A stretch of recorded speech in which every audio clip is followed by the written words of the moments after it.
ശ്രീനാരായണ ഗുരുവിനെ സനാതനധർമ്മത്തിന്റെ വക്താവായി മാറ്റാൻ നടക്കുന്ന ശ്രമങ്ങളെ കരുതിയിരിക്കണമെന്ന് മുഖ്യമന്ത്രി പിണറായി വിജയൻ. ക്ഷേത്രങ്ങളിൽ ഷർട്ട് ഊരിയേ ദർശനം നടത്താൻ പാടുള്ളൂ എന്ന നിലപാടിൽ മാറ്റമുണ്ടാകണം.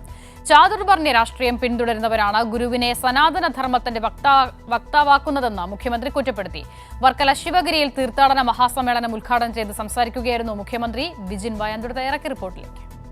92ാമത് ശിവഗിരി തീർത്ഥാടനത്തിന്റെ മഹാസമ്മേളനമാണ് മുഖ്യമന്ത്രി പിണറായി വിജയൻ ഉദ്ഘാടനം ചെയ്തത്.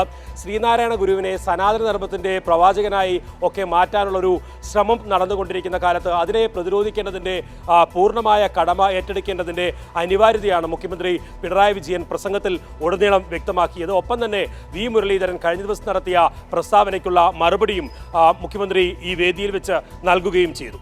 ശ്രീനാരായണ ഗുരു സനാതനധർമ്മത്തിൻ്റെ വക്താവോ പ്രയോക്താവോ ആയിരുന്നില്ല.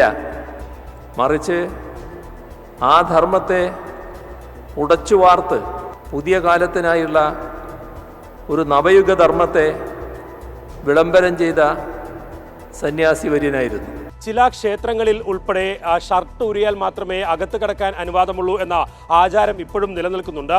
അത് മാറ്റപ്പെടേണ്ട കാലമായി എന്ന ശിവഗിരി ട്രസ്റ്റ് ചെയർമാൻ സച്ചിദാനന്ദ സ്വാമിയുടെ അത്തരം അഭിപ്രായത്തെ ഒരു വലിയ തരത്തിലുള്ള സാമൂഹ്യ മുന്നേറ്റമായി കാണണമെന്ന കാര്യം മുഖ്യമന്ത്രി ഓർമ്മിപ്പിക്കുകയും ചെയ്തു.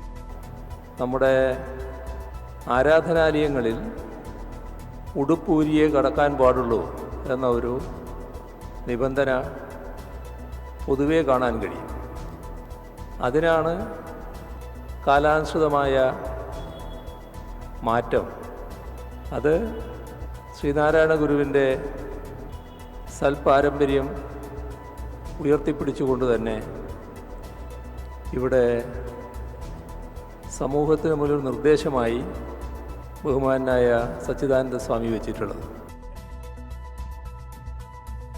വിജിൻ വായാന്തോടാണ് വിവരങ്ങൾ നൽകിയത്.